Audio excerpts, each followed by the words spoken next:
Okay, so get this. We're about to dive into a story that's a total collision of two different worlds. You've got the gritty, muddy reality of heavy industry clashing with the clean, precise logic of a supercomputer. And what's at stake?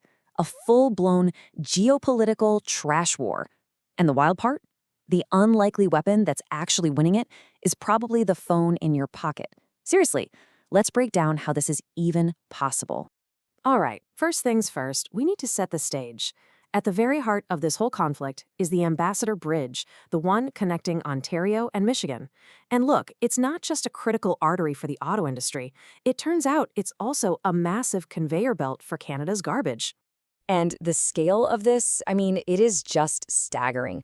We are talking about 100,000 heavy haul trucks every single year, carrying almost 3.5 million tons of Canadian waste across this one border.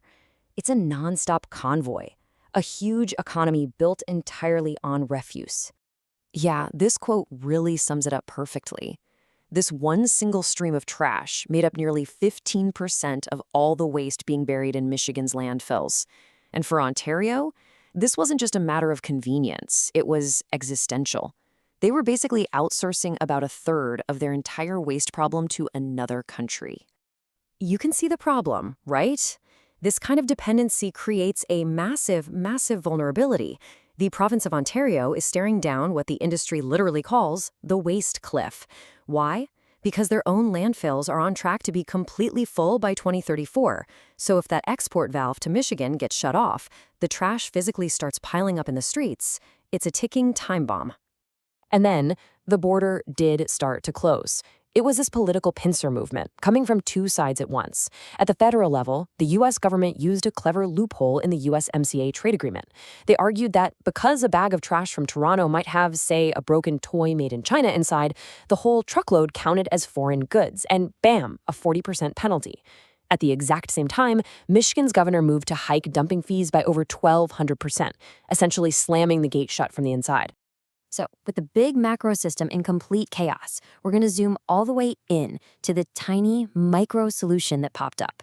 A company called 905 Wood basically built a technological life raft, a kind of digital shield against this whole trade war. And this right here is where the story pivots from mud to math. The core of their entire operation isn't some crazy $10,000 rugged industrial scanner. No, it's an off-the-shelf Google Pixel 10 Pro running Android 16. A consumer device dropped right into one of the harshest industrial environments you can imagine. So you have to be asking why this specific phone. It all comes down to the silicone, the chip inside. The Google Tensor G5 has this specialized component called a neural processing unit, or NPU. Just think of it like a dedicated mathematician living inside the phone. A regular CPU runs hot, it tries to do everything at once, and eventually it throttles its performance. But the NPU, it's a specialist. It is built for one thing: sustained on-device AI workloads. It's designed for thermal stability, meaning it can run complex AI models constantly for a full 8-hour shift in the non-air-conditioned cab of a truck on a hot summer day. That's the game changer. Okay, so how does this actually work in the real world? Well, that phone becomes the very first link in what 905 Wood calls their digital refinery, a system that's designed to turn chaotic, messy construction waste into a verifiably pure, high-value asset.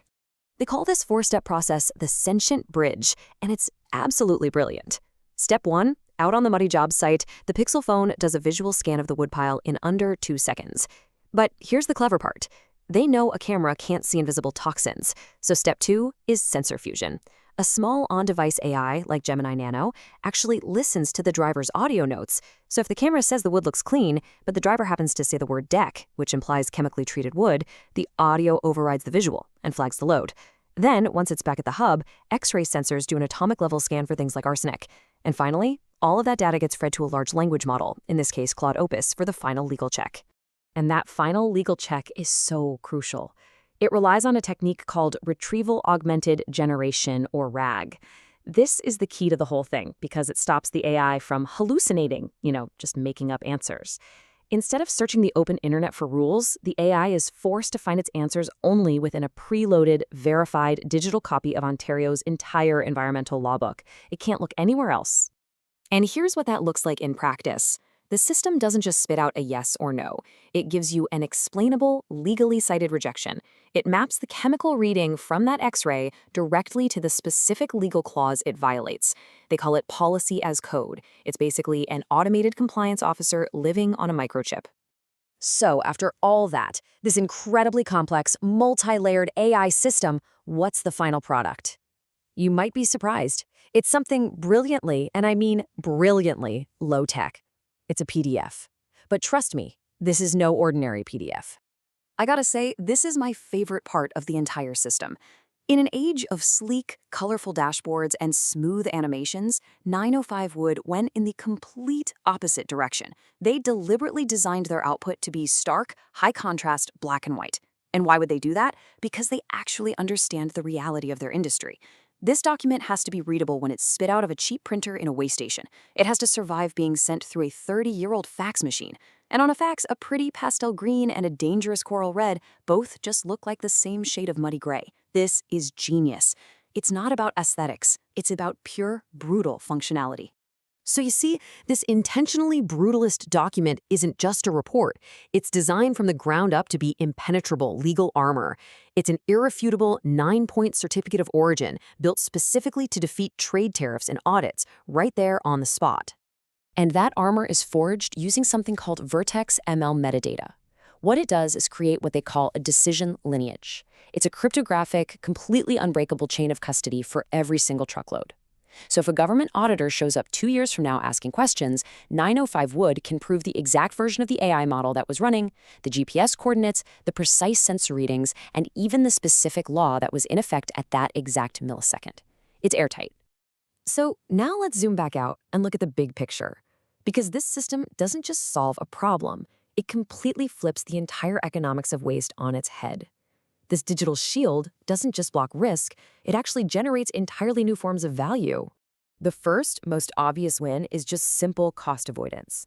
By proving that a load of wood was diverted from a landfill and recycled, construction companies get to dodge Ontario's steep $60 per ton landfill fees. I mean, that savings alone is often enough to justify the entire system. But here's the real insight. 905 Wood isn't really in the business of selling scrap wood. Anyone can do that. What they're actually selling is the ultimate product you see right here.